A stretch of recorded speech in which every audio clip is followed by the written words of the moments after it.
Okay, team. So right now we're gonna go back into our session. Now this is part two with Dr. Harapnik, and I have Brianna Rodriguez, which is gonna take it. I'm gonna pass it to you, Brianna. Thank you, Pedro. Okay, Dr. H. So my question is, I'm sure you've had a student who is very off track. And how do you deal with that and redirect them while still allowing them to have their own success and ownership instead of just saying, you know what, move over, let me tell you how to do it so you get it right, and still giving them their own voice and taking ownership of that?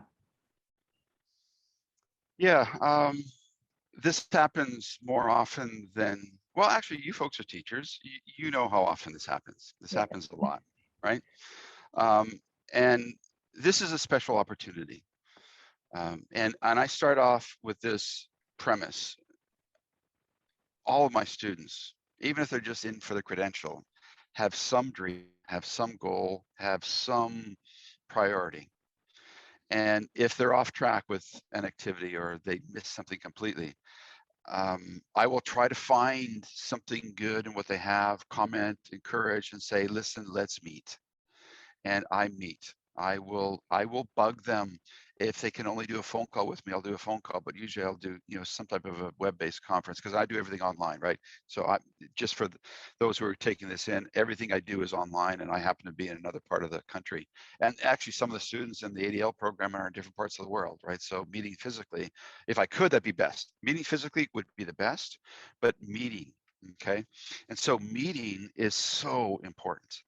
And that meeting is not about me. It's not about my assignment. It's not about what they did wrong. It's really about finding out where they are at. So most things are connected to the innovation plan. So in the ADL program, it starts off with what is your starting point? Where's your beginning? What is, we need to have some starting point. And so we have to get clear on that. And sometimes that innovation plan was not clarified very, very well, or people had developed it thinking, well, I'll just sort of fake it, right? And then a couple courses in, they're going, this isn't working. That's because you're faking it. So no, I don't say, see, I told you you shouldn't be fake. No, I don't do that. I remind, I encourage, I support, and I help my learner to find a way out of where they're at. It isn't me telling them what to do. I ask a lot of questions. What's your context? Where are you at? What are you doing? How does this work? And what are your options? And so it's a process of give and take. And it's letting them know that my job, is to help them be successful. I say that all the time. My job is not to tell them whether they're right or wrong. Oh, you didn't meet my criteria or standards. No, they're not my standards. Yes, I've got standards for what you need to do in the course. And you probably all recognize, I do expect an awful lot of my ADL graduates. You actually probably do a lot more than most other people do. You do. Yeah, I trick you folks by getting you to do real authentic learning opportunities. You do a lot more and the standards are higher, but the quality of what you do is amazing. You're going to be able to do this in the real world. Okay. So when I work with that student who's missed something, I find out what it is that they have missed. Now, I also start with another presupposition. Chances are my instructions suck. Seriously, I know maybe I didn't explain myself well enough, right? It might be just a matter that a language issue. So earlier on in our conversation, I was clarifying the definition of terms, right? Sometimes I just confuse people. I talk too much, right? So I listen, I ask, I find out where they're at. What do they really want to do? What's their hope? What's their why? Why are you doing this? Most people go into a discipline that has an educational component because you're somewhat idealistic and you want to change the world. You want to improve things, right? So if I can get them to think about what it is that they really want to do, and I often have students from the business world. Well, in the business world, they want to make an impact. They want to lead an organization. They want to do certain things. So you find out what the why is. And then once we get clear on what it is that they need to do, we take a look at the assignment and what went wrong. And I try to help them understand what they need to do to take what they have so far and make that adjustment. Because quite often it's a matter of looking at something, well, this looks like a glass. Oh, this is just a funny glass with a picture on it. Well, no, it's actually, if you change the perspective, this is a cup, right? So it might be just a matter of getting them to look at what they're doing from a slightly different perspective. And it's a give and take. Sometimes it takes a couple of conversations. Sometimes it takes, them sending me another iteration of their activity and their assignment, and another video with me explaining, this is great, this worked, you missed this part, right? So it's an ongoing iterative process of helping them to realize what it is that they need to do to be able to implement what they want in their circumstances. Now, do I dread this? Do I get frustrated with it? No, I actually like this because it allows me to interact. And there are times that I've had some students who recognize that it's okay to make mistakes. It's okay to, to miss the target, so to speak. And that once they know that I am going to allow them to redo stuff and I'll adjust the grade, once the fear is taken away and that they realize that I'm going to help them, it changes everything. So if I can move down that path and get them to recognize that they have an opportunity to change the world around them, right? So take the focus off of my standards, my criteria, but help them recognize their opportunity to improve their world, gets them back on the track. So what is it that you can really do? Sometimes they have to shift the perspective of the assignment. Sometimes it's looking at doing something completely different. I call it a pivot, right? It's whatever your real world authentic opportunity has presented you. There are times that it doesn't happen often, but there are times when I let students know that, and this is why we put the 5305, the innovation course, at the beginning of the ADL program. There's an awful lot of work in this program, and everything is based on what you're going to be able to do. If you're not going to be able to do something, if you're going to be faking it continuously, it's going to be a lot of hard work. And you can do it, other people have, but it's this ongoing process. So you have a choice. You can either find something real to do, or maybe there's an alternative perspective. So that sometimes happens, not often. For the most part, I struggle, multiple resubmissions. But then once I hit that point where the epiphany happens, the lights go on, and they got it, and then they run with it. I had one student, I made him redo 5305 completely. Yeah, Oh, yeah. And you know what? He did a great job. And after that, it changed everything. It changed everything, right? He took it seriously. So, because he was kind of blowing it off. He wanted to go through a simulation. It wasn't really important. So I have actually made people do that. I if you don't do the work, I can't, the grades don't lie. And sometimes that has happened once, but he went on to graduate and do exceptionally well. And I've actually had him work on a couple other projects with me after the program was over. So it was wonderful. I took the time and I saw the potential that he had, and I was willing to work with him and to help him to realize that potential. So it takes a lot of work, but it's worth it. It's worth it because we all have a sphere of influence.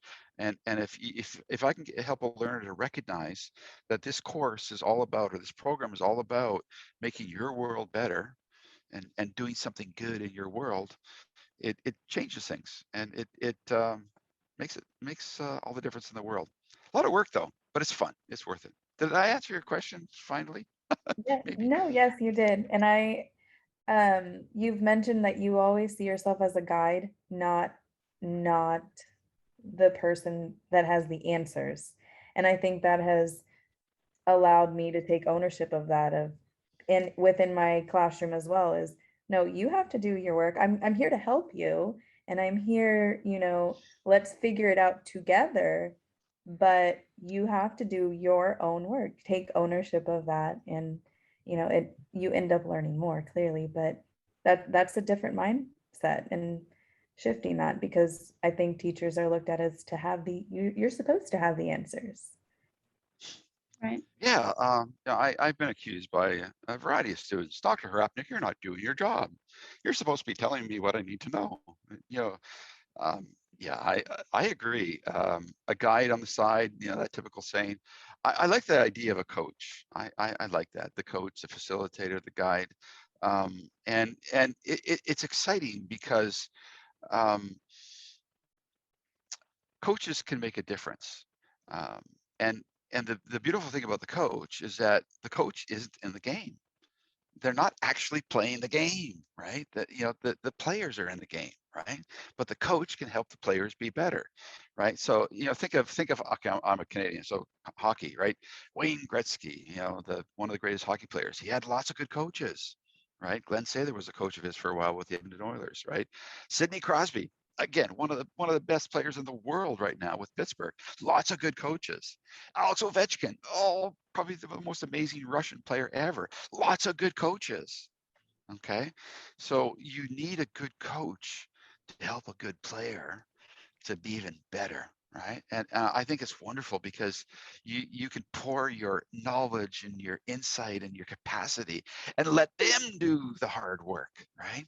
You know, because again, the gray hair, I'd love to be out there doing it, but no, it's better for the younger folks to be doing some of those. You have to recognize your role, and I think that's important. Now, this is important to understand that with outcomes-based instruction, where your students are building something real, they own it. Now, if we were doing competency-based instruction, if I was dispensing knowledge and information, well, then I am the teacher and I am the authority, and you answer the questions on the test. And so it's a very different model. And I wish we had a little bit more of this outcomes-based perspective. And we're starting to see pockets of it research. We're into a pendulum swing right now. So like the timing for this has never been better. I'm so thankful for COVID. Yeah, I know you're recording this, and I hear I'm thankful for COVID. But COVID, I think, has helped people to realize that we can do a better job. And that's why I'm thankful. I'm not thankful for the horrible aspects that have come about, but I think this COVID situation has helped everybody to realize that people like me who've been living in this space for the last 30 years, no, we're not just an anomaly. We're not just that weird professor who does that weird stuff. No, if more people did some of that weird stuff, all the students would benefit. Yeah, still have the standardized testing. It's always going to be there. But if you can sprinkle in a little bit more of that outcomes-based instruction, the coaching, the guiding, the mentoring, the facilitating plays a more significant role. And from a professional perspective, I think about how you feel, the difference, right? When you challenge one of your kids, yeah, listen, you need to do that. You watch them struggle, you're tempted to step in, and then they get it, yes, and then they go, oh, Miss Brianna, I got it. Yeah, you did. I knew you could do it. Oh, they're proud, you know that. That is why we do what we do, right? That epiphany when they get it, it's wonderful. Yeah. And I know, Dr. H, you actually were able to look into the future because you just answered the second question that I actually have for you, which was about what are the challenges as a professor of letting go of those expectations. But you really actually give us the answer. So let me ask you this, like, when and how did you learn to let go?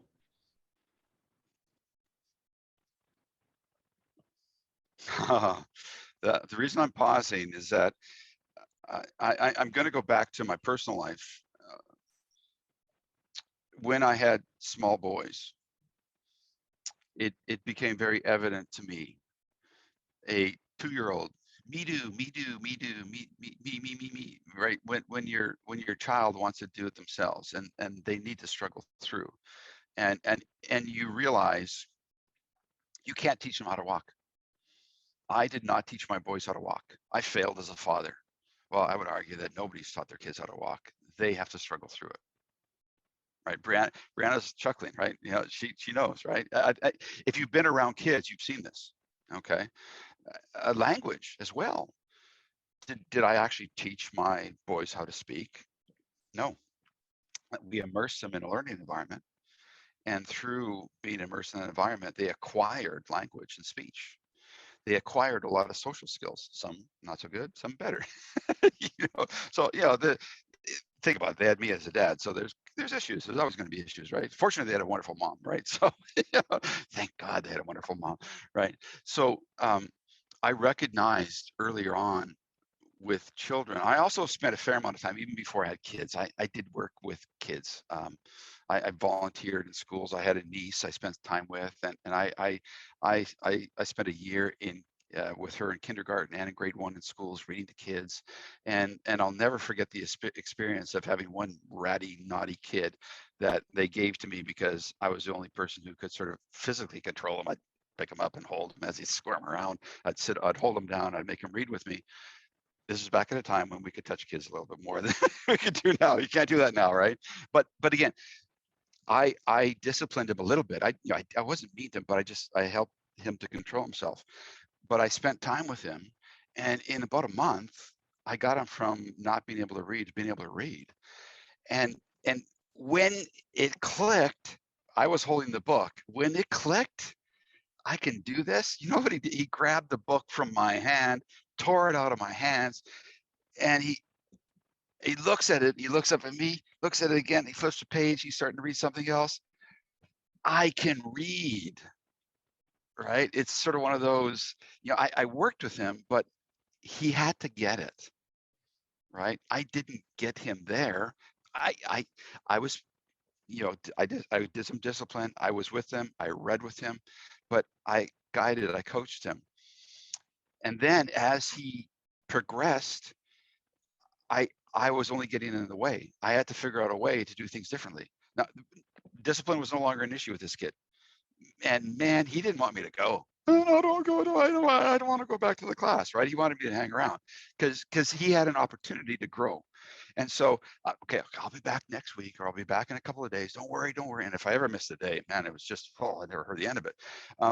So I spent time with him, and then it was a matter of guiding and directing him after he had this basic capacity. He wanted to read more. He wanted to look at other things, right? He wanted to do other things. And so once you realize that learning is all about making that meaningful connection, the individual has to make that meaningful connection, you have to let go of that. You have to get your learner to the point where they recognize that they are the learner who is making that connection. It's hard to do that because most of our systems of education are about preparing students for a test, are about regurgitating information, are about, you know, studying this, studying that. The actual true problem solving, other than, like, reading is an amazing thing. Helping kids learn how to read, that's an amazing thing, because you realize that is something they do. You only coach and guide. You can actually speed up the progress, or you can slow it down. Seriously, you know, you can get in the way, and the more you get out of the way, the easier it is for kids to read. Now, athletics, same thing. The more you get out of the way, the easier it is for a kid to learn. Now, you need coaching, guidance, and you need to be able to demonstrate, but at some point, they need to wipe out. At some point, they need to actually feel what it's like to, you know, get your fingers whacked by a basketball. That there's that ownership part that has to come into play. And so when I think you have to realize that it's not about you. You have to realize that the learning is what the individual does, and you have to really shift that role. I think I saw it with kids. I saw it when I was volunteering with kids. I saw it with my own boys, and then you know, I've been working at a variety of different levels. I saw it when I was doing some teaching in middle school and high school, but I think undergraduates. Undergraduate students, I had my eyes open to the fact that these people are really great at taking tests, and they knew nothing, but yet they could pass any type of a test. And having conversations with them and helping them to make meaningful connections was something that I enjoyed doing. And when I shifted the focus from me to them, and I teased out the ideas, that's when I realized that's how learning really works.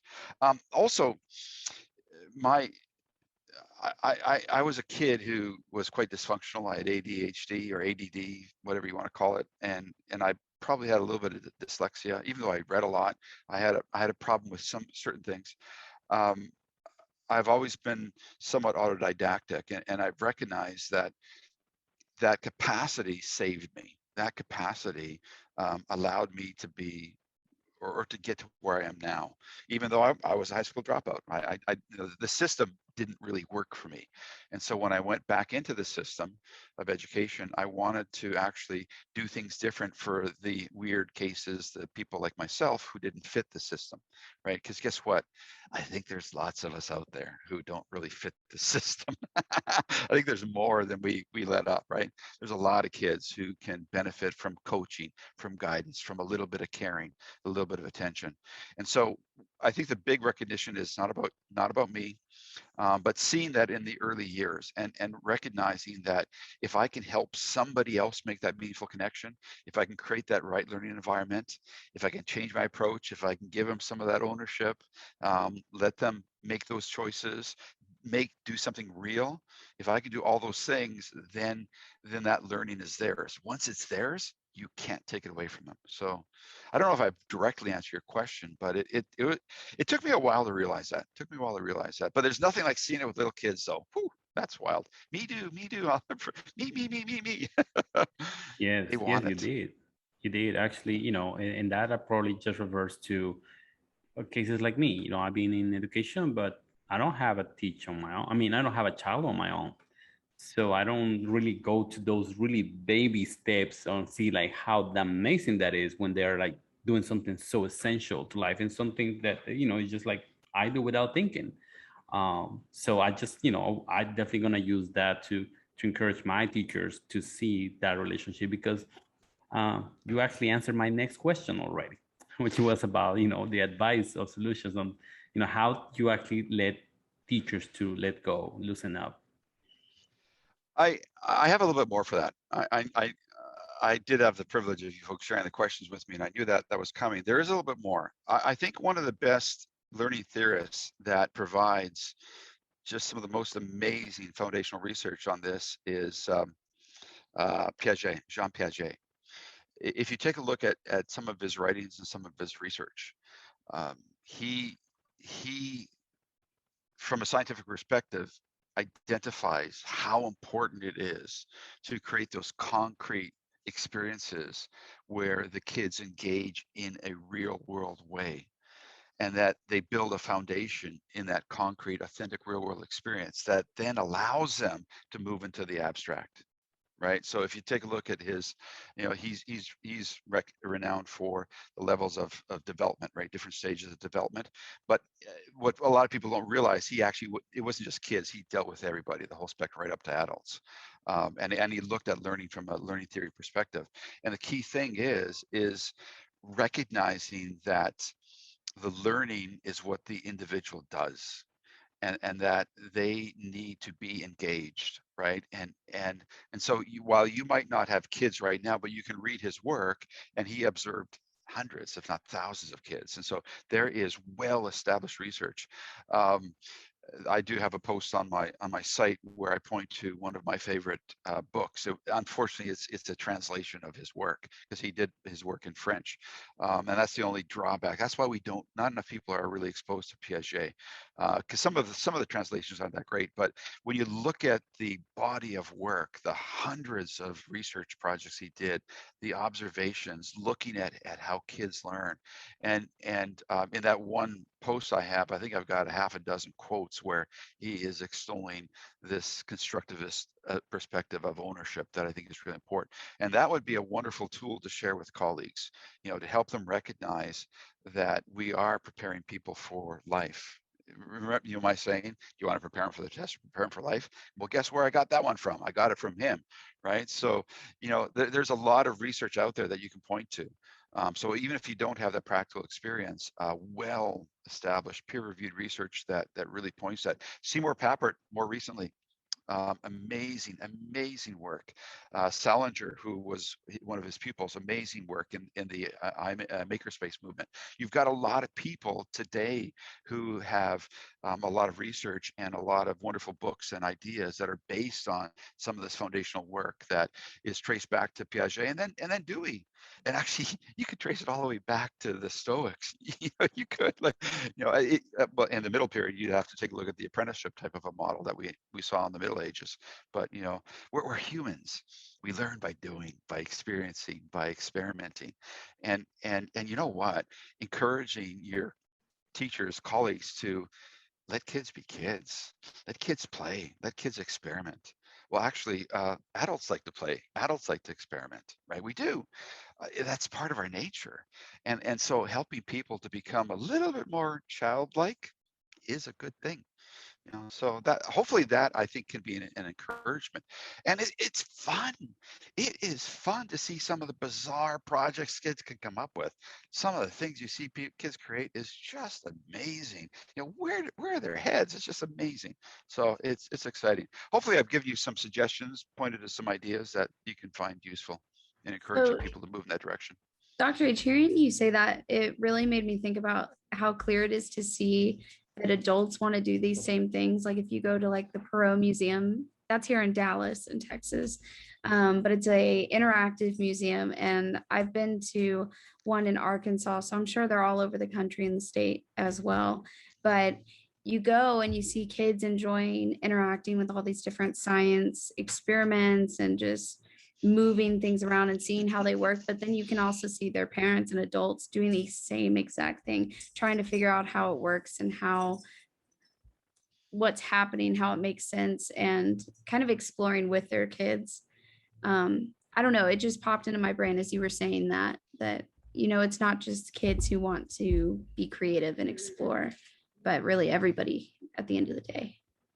But it's interesting that you mentioned that. Up here in Canada, we have an organization called TELUS, and TELUS has innovation centers, and they have them in different cities, and they are like this museum you're talking about. And you go there and you can do all kinds of different experiments and explore. More adults go than kids, and the only time kids go is during the daytime when schools take them on field trips. But in the evening time, kids can't go because parents have booked everything up, or adults. Like, it is an amazing place to explore, to experiment, to try different things. And I think it's a testament to part of our nature. We want to create, we want to explore, we want to experiment. It's fun. Take a look at where we are in the world. Look at the amazing of inventions. We've got cars that can almost drive by themselves. Like a Tesla is an amazing device. Sure, unreliable and they might burn, but still they're an amazing device, right? Like we had not SpaceX. What was a group that went up, took a bunch of non-astronauts for 3 days and they came back down safe, right? We've got people who are talking about mining asteroids. This is amazing stuff. This is the stuff of science fiction, but science fiction comes out of exploration. Science fiction comes out of this type of a world of what if. It's a wonderful, wonderful way to be. And I think I always encourage, here's one more thing. You might have another Tesla in your classroom. You might have another Einstein. Who knows? Who knows? You might have a Jonas Salk. You might have, an inventor in your room. Somebody might have a cure for cancer or something. I hope. Right? Yeah, we hope. We hope. I heard something the other day on a podcast, and this is scary. This notion that the world is being overpopulated is actually a misnomer. This researcher was arguing that in the next 30 years, the population will decline because we have hit a point we are no longer replacing the population. We are below, like it's 2.7 children per female in the entire world. We've dropped down to 2.4, 2.1, and in the US and Canada, something like 1.5. So we're in decline. Even in China is changing their policy because they're recognizing they're in decline. And so there's a lot of researchers that are going, oh, this is not good. And the reason it's not good is that the more people we have, the more opportunity we have for people to be born who are going to have a solution to a problem. So as our population declines, our ability to innovate is declining directly. Right. So this Malthusian scare tactic, oh, we're overpopulated, is actually not very accurate. And if anything, there's a whole stream of thinking that would argue that it's actually wrong in the sense that we need more people to be able to come up with solutions to the problem. Right. And there's a whole body of Hans Rosling. He passed away recently. There's a whole bunch of people. Steven Pinker, Enlightenment Now. Right. There's lots and lots of thinkers who are pointing to our amazing capacity for exploration and for problem solving, for growth. And guess what? That growth comes out of Brianna's classroom, your classroom, Colby's classroom, Pedro's engineering club. What can you imagine what projects are going to come out of some of the work that you folks are doing? That's exciting. That is changing the world, right? That's exciting. Dr. H, my next question is, how long have you been constructing this ADL or DLL course? And the follow-up to that is, well, what made you decide what to share with us for digital learning or for COVA? Okay.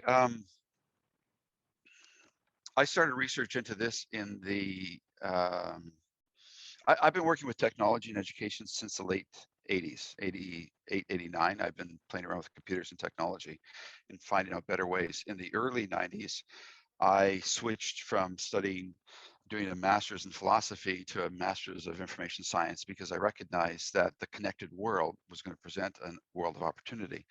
And then I started building courses, and I started to learn that a lot of instruction that we have in terms of the traditional behaviorist perspective doesn't work very well for a world that is connected, that is almost unlimited, and that you need to sort of make it up as you go along sometimes. Sometimes you have to have a sense of exploration, right? And so I started looking at learning theories, and I quickly found that the ideas of Dewey and Piaget and Bruner, the old constructivists, and Papert, the thinking machines by Jonathan was popular at the time. Anyways, that type of work got me going in the early 90s. And then I realized that there wasn't a system that was available. So I figured I was going to build my own. And I started building courses and online courses. And my first online course was in 94, fully on 95. And then I did research into this idea of creating a learning environment and then immersing people in the learning environment, and then helping people to change their thinking about learning in my doctoral research in 96, 97, 98. So that's what you're experiencing started then. Back then it was called inquisitivism, the what does this button approach to learning. So it's grown and it's matured. And I have taught courses that have a lot of these elements of choice and ownership. I've been using authentic projects in all of my instruction since the 80s. Okay, so that piece has always been there, which means choice has always been there. The ownership has always been there. The voice is a newer perspective. The voice is a newer perspective that comes out of my research into, well, so when I was doing my doctoral work, this is serendipity. When I was doing my doctoral work, I'm a technology guy. So I was playing with Unix and a variety of other things. And in faculties of education, they didn't know where to put us technology people. So they put me into ed psych. So all the ed tech guys or the educational technology guys went into psychology. And so I was in psychology, educational psychology, and the university I was at was heavy on the counseling side. And so I took a lot of psych, a lot of psych. And so I started to take a look at that affective domain and the psychological side of learning that I hadn't looked at before. And that really opened my eyes to learning theories, right? And then I had already been looking at the learning theorists like Dewey and Bruner and Piaget, and I started to make those connections that we need to combine the authentic learning opportunities with a little bit of psychology and the whole cognitive side, because I was in a school that emphasized the cognitive. It was a cognitive school. So our school was known for its cognitive psychology. So I was a constructivist in a cognitive school who was playing around with technology. So I didn't really fit anywhere, and I had to make it up as I went along. So the voice part came out of that when I started taking a look at the work of people like Misero, right? And his whole idea that you don't really learn something until you tell somebody else about it. Or Albert Bandura. Oh, Albert Bandura, amazing work. Amazing. He's a psychologist out of Berkeley, and he's responsible for a lot of cognitive behavioral theory, things like that. So a lot of people who, if you look at a lot of CBT stuff today, you'll find its roots in his work that he did back in the 70s and 80s and 90s. So I saw that element there, and I had a foundation in the older theorists like Dewey and Bruner and Piaget. So all this happened, and then in the early 2000s, I started building courses, graduate courses. Well, I'd always been teaching grad school and undergraduate courses, but then I started to build programs around this. And in 2006, 7, I started to build some kind of the innovation course. I did workshops on the innovation course. And so a lot of what you saw in the ADL program came out of the work that I was doing in the early 2000s. And then by about 2010, I had about 6 or 7 of the core courses that you have experienced some variation of built, but in other contexts. I did work in other schools and I taught them in different programs. They were all online, and I had worked at other institutions. I had lived in the US, I was in Europe. I traveled, and I taught online. And so I made the argument that I was a better online educator because I actually walked the talk. Most online educators really didn't know what it was like. You know, they didn't have a computer at home. They went to the office, they connected their computer. Yeah, I'm an online educator. No, you're not. You need to live this, right? So I live this. And so all this came about. And then in 2015, I had an opportunity to come to Lamar, 2014 actually, and build a whole program from scratch. And so it was the realization of my whole dream of what I was working on for the last 20 years. So what we built originally, the Digital Learning and Leading program, I am responsible for 9 of the 12 courses in that program.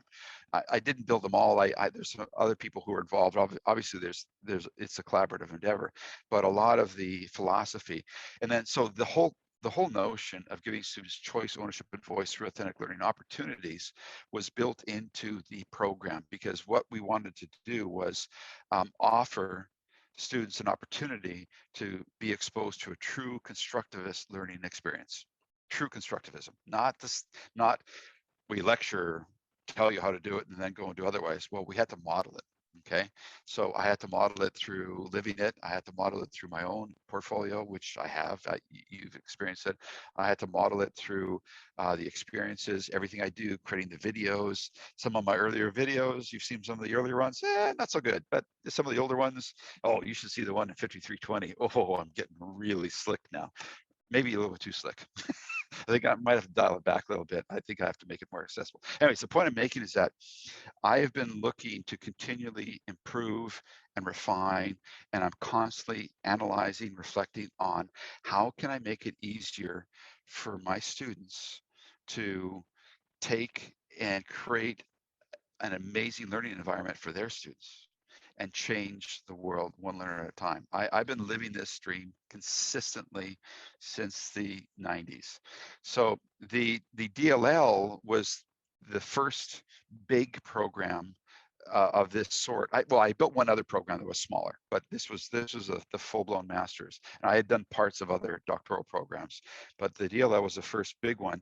And then when we were looking to move to the ADL, I had the opportunity to go and change things that I really was disappointed about. Initially, the DLL was going to be 15-week courses, and it would take 15 or traditional semester-based courses, right? Because repetition over time, when you're doing real projects, it's a lot of work. But because of marketing, I had to squeeze it into 5 weeks, and so we cut out a lot of stuff that was unnecessary. And then when the opportunity to do the ADL came about, the discussion was going to an 8-week format, which was almost as good as the 15-week. But you know what? Since I squeezed everything into 5 weeks, 8 weeks was even better. And that was a sweet spot. It also allowed me to eliminate some stuff from the program that was unnecessary. And what I've been finding over the years is that good instruction is about getting rid of unnecessary things more so than it is adding more. Okay, so if you create an environment where your learners are building real projects, what you need to do is you provide the resources at the right time, and you point students to the right resources as they're going along. That's the key. More isn't always better. Lots of stuff at the wrong time is useless, right? Now, exposing students to an idea initially, repeat it here and then repeat it there, well, that's important because they have to grow. So if you think about some of the perspectives in terms of your learning manifesto, the learning philosophy, how do you apply it, right? If you take a look at the growth mindset, you revisit it a few times, right?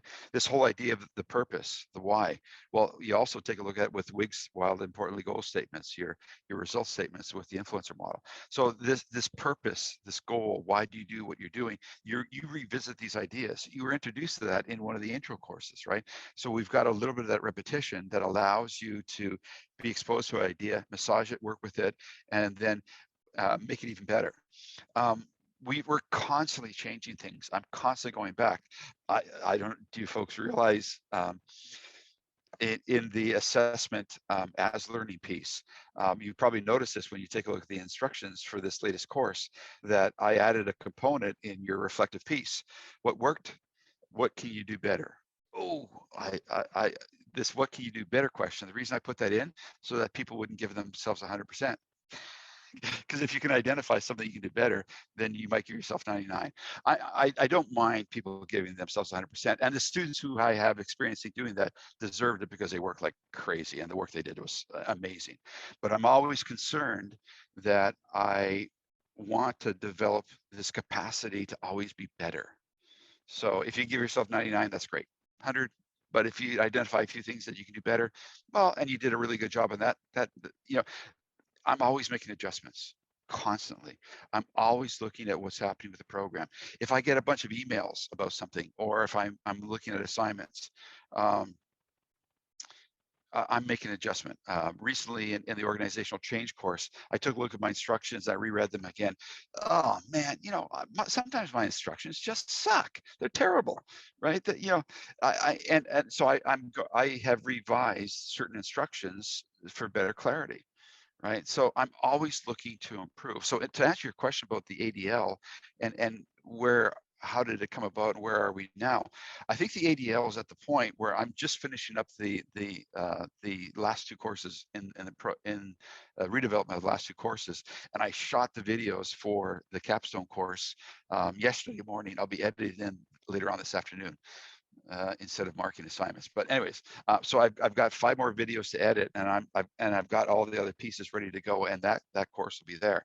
And it's been refined, it's been honed. I've deleted stuff. I've added a couple key videos here and there. So it's this ongoing iterative process.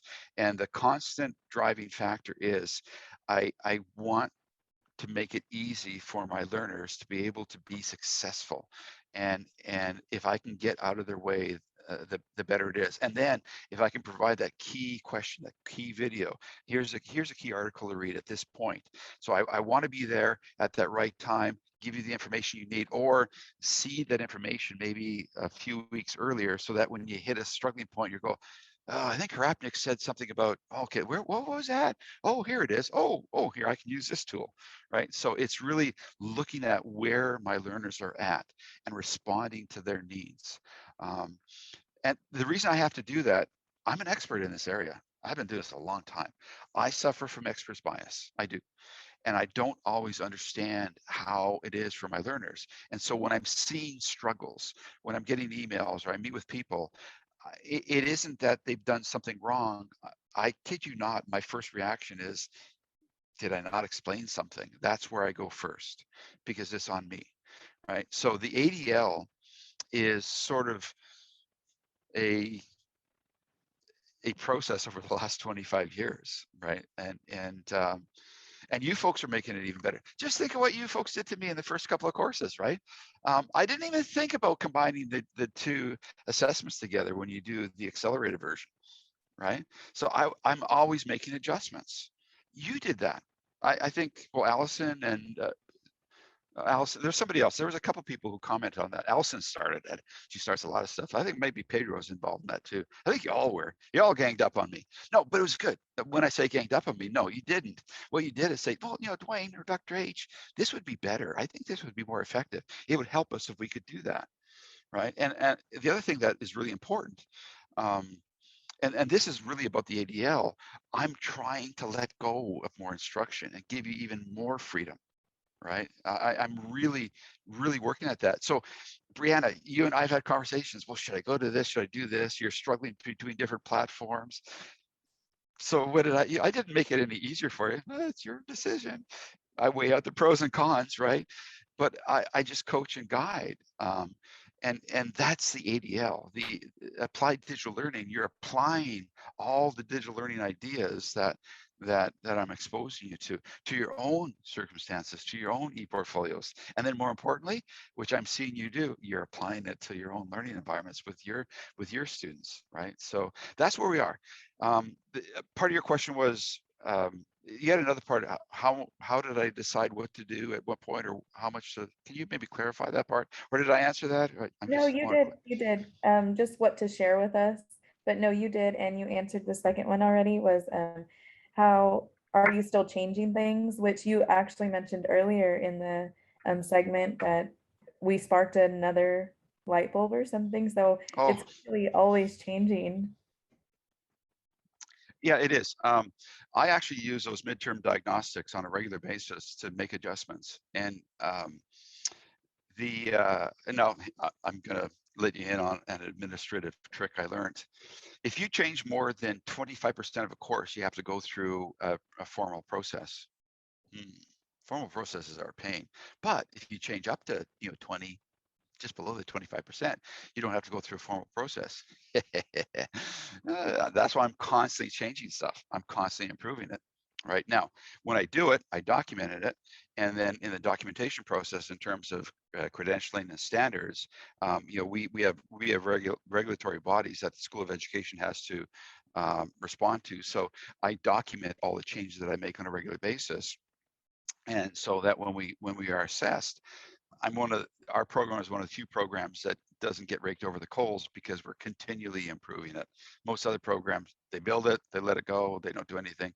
Now, I'm feeling a little bit bad because in this past year, I've sort of let the DLL stuff stop. I haven't been improving that because we've got the new program. So there's a whole year of kind of old courses. So in one sense, I have been going back and editing a few things, but I haven't radically improving the DLL because right now, wherever I can, I move students into the ADL. So whenever you've got a complete program shift, you have this situation. So, but what I have been doing is that I've been giving students access to courses ahead of time and information, and I'm doing whatever I can to help students finish up well and finish up strong, and do those sorts of things. So it's an ongoing iterative process, and it's exciting to see where we're at. I'm at the point now where I joke around about this. Like I'm a little bit older there. I'm finally old enough, mature enough to have kids. And hey, I'm finally knowledgeable enough to actually build a good course, even though I've been doing it for about 30 years. I think I'm at that point where I'm starting to feel like it's really coming together. So, and you folks, you're part of it. You're part of it. You've helped me so much. Yeah. Well, thank you. And our last question for this segment is, how do you decide who to collaborate with, such as Dr. Bedard or Dr. Thibodeau? I hope I said that right. Initially, it was whoever's willing to work with me.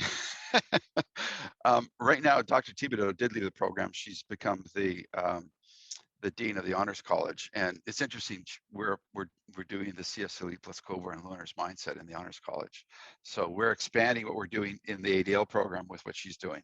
So she hasn't actually left, and she's going to be doing a guest session next week on.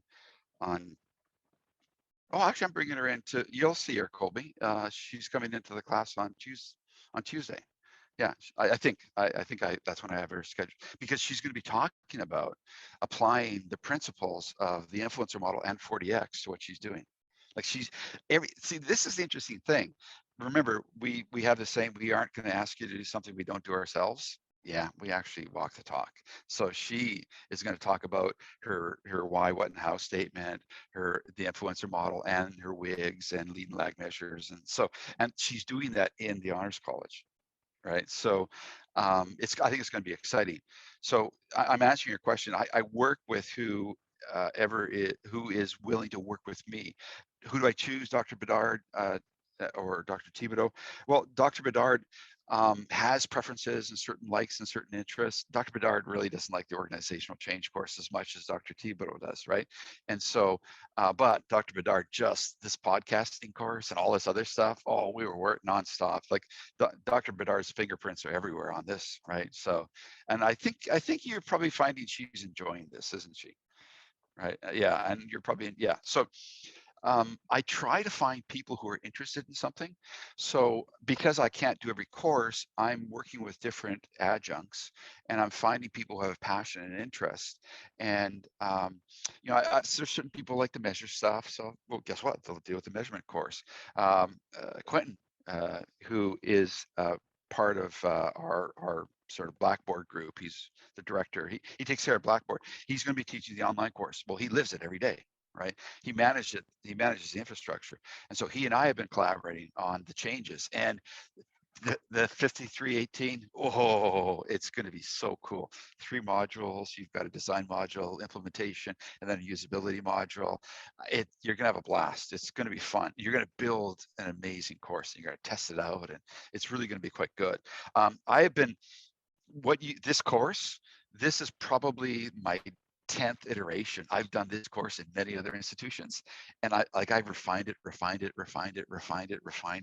Like, it's getting to the point where I've eliminated a whole bunch of stuff, and there's really 3 key sections, and it's going to be a really practical, wonderful application. So it's fun working with Quentin. It's exciting for him because he's going to be doing it. So I'm looking for key adjuncts, key faculty who are interested in certain areas, and then I'll build a course, I'll work with them, and then they sort of take it over and then maintain and massage it. And I'll make sure my fingerprints are there so that there's an overall consistency. So I think one of the key things that you're probably seeing overall with the ADL is that everything does fit together, right? And that is something that I think I brought to the ADL program much better than the DLL. Partially because I didn't have to fight with as many administrators. Well, it's a grad program. You have to have this type of a course in it. Well, no, we'll do the literature review. No, you got to do it in a separate course all on about the literature review of global issues. But that's not really applicable. No, you have to do.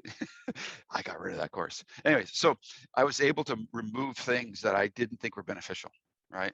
And still, I think the rigor that you folks have. I don't know. You're doing the measurement course right now, right? Action Yeah. research. There's a lot of work.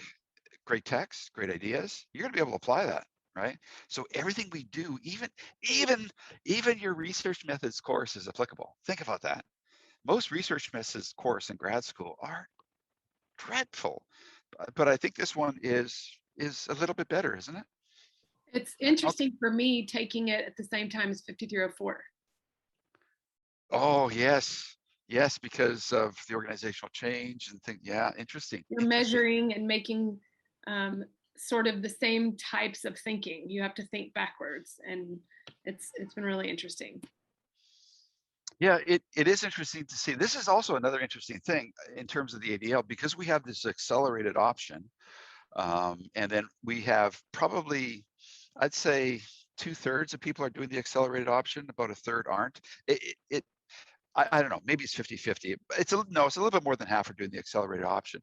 But those who aren't doing the accelerated option, they're doing things in different sequences than other people. And so the reaction that Colby gives me is different than other people. But seeing how the people who are doing it together, guess what? In the next 2 courses, there's going to be you're the first group who are going to finish the whole program in 1 year, a whole graduate degree in 1 year, and you're going to have built an amazing project. Like, look at your e-portfolios. How many pages do you have on your e-portfolios? How many posts do you have? Huh? A lot. A lot of work. Yeah, you've done a lot. Amazing. Can I just tell you, Dr. H? So in my undergraduate, I got my degree in psychology, and that was a 4-year degree. But I think I have honestly learned more and developed a better understanding of some of the things that I learned in my undergraduate in the past, almost, I don't know how long, basically the past year in this program with you, and then working with Pedro and Colby and Brianna, because we all have such different perspectives that it's really been eye-opening. And it's hard to believe that that's happened in a year compared to what I experienced in my undergraduate. That was 4 years, but I feel like a lot of that wasn't applicable to my life or what I wanted to pursue or what I wanted to do. And only very few of those courses have really stuck with me, where pretty much every course in this program has had some kind of impact on my teaching practice or just me as a person. So I think a lot of us could probably say the same. I'm excited to hear that. Now I've got a question. Why? What would you attribute that to? Why do you think you've been able to make those connections? I think a big part of it is I have a better understanding of who I am now compared to who I was when I started my undergraduate degree. I think that's plays a role in it. I think another part of it is that in my undergraduate, it was a lot of teacher-led instruction, and then you study and take a test. And that was pretty much every class you took. So teacher teaches, you write a paper, you take a test, and then you get a grade. And in this course, especially in that first class, I was terrified. I had no idea what I was doing because I definitely am one of those people that wants the teacher to tell me what to do to get the A, and then I can do it and give it to you, and you'll give me an A. And that course was definitely not like that. This whole program is not like that. So it required me to start thinking in a different way and look at how I learn in a different way, and even how I teach my own students in a new way. And getting to interact with Colby and Pedro and Brianna, like, just added on to that because of how they learn and how they teach and how we interact together as a group. So I think it's really a mix of everything that's happened throughout the ADL program, and maybe the accelerated courses, like doing both at the same time, doing the e-portfolio course and having to try to figure all of that out at the same time as I'm trying to figure out, well, what problem is really close to my heart and important to me, enough so that like I'd want to do it for a whole year and try to find some solution and figure it out. It's just, I don't know. I don't really have all the words to say. It's just really opened my mind to a lot of different things. I think part of it too is we are an example of some of those learning theories. We are at the formal operation stage, and we're old enough, and we have progressed through our learning to the point where who's the theorist that talks about assimilation and accommodation? We're at that point now where we have the shelves to put the knowledge. Well, actually, most of the constructivists will talk about that in some capacity. The shelves, that might be Papert. I'm just trying to think. It's Piaget. I Or thought it was Piaget, yeah. but Yeah, Piaget and okay. Pepper are the same in my head in a lot of ways. Yeah. Well, I'm glad to hear that you've had this capacity to learn, and you're making the connections, and it was a little bit fearful at the beginning, and I know it is for a lot of people. You said something that is really important, and we're doing this as a group here, that you've learned all these things with your learning community. What role do you think that had to play in what we're doing here? And the reason I'm asking that is that this is a significant role in every single one of your courses. Do you think would it be the same? I want your opinion on that. I No, really do not think so. I think Pedro, Colby, Brianna, and myself, we all bring something different to the table. And that's why we work so well together. And it's been like that since day one. I was in a different core collaboration group at the very start of the program.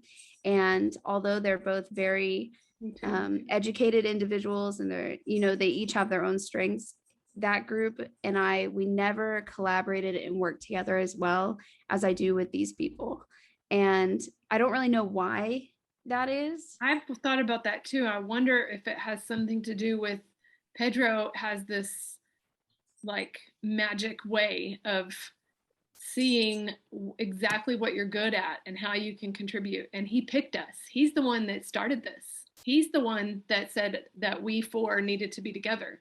And he was right. And I mean, there's a lot of things about Pedro that we could all joke about, but that is gold. That's just his gift, is bringing people together. And I think Brianna, she's really the one who keeps us all on track.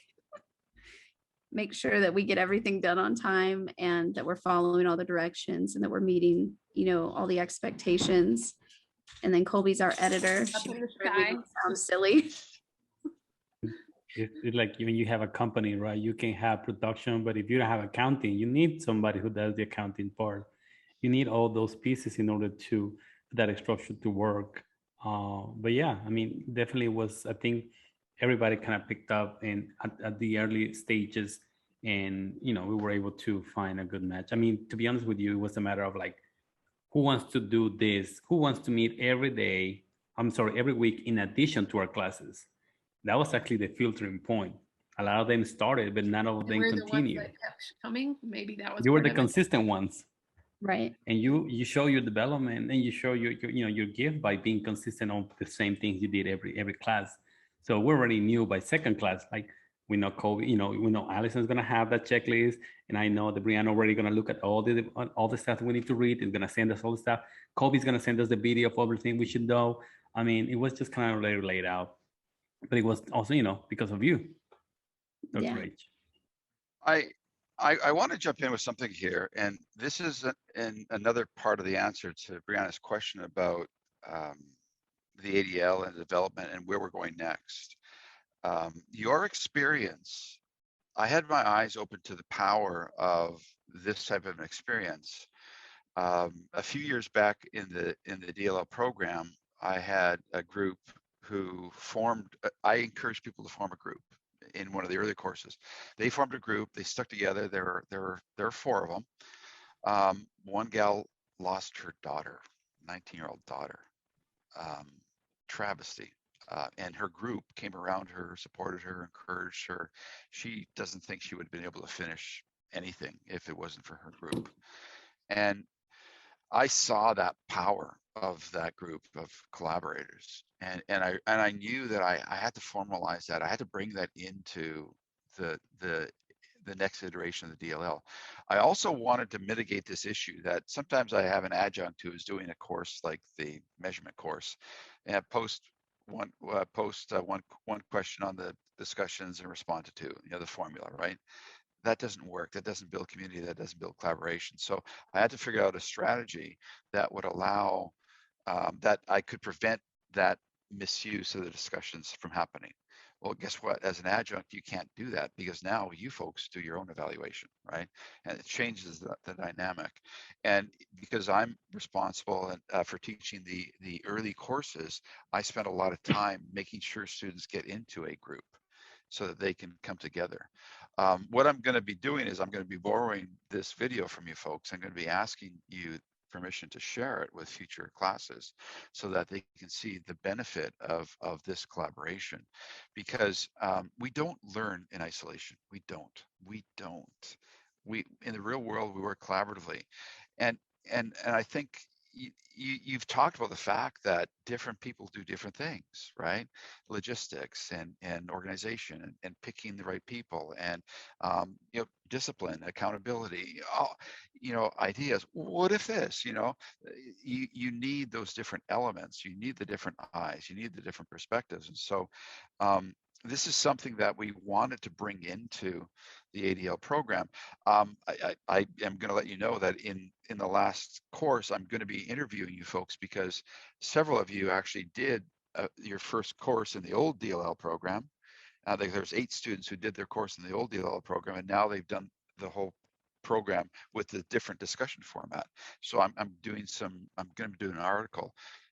If you're interested in participating, I'm doing an article on that to show how building this type of a learning community can make a world of difference. So, and again, to answer more of your question, Brianna, this is an ongoing thing. I have other ideas, other courses other things I want to bring in, and this is in response to where you folks are at and what you need, and how to improve things. So it never ends. It never ends because learning never ends. Learning never ends and opportunities never end, right? So it's really an opportunity to grow and to make those adjustments. I live in the state of a perpetual learner's mindset. Challenges, problems, frustrations, opportunity for growth. What can I do? What can I take away from that? How can I make an adjustment?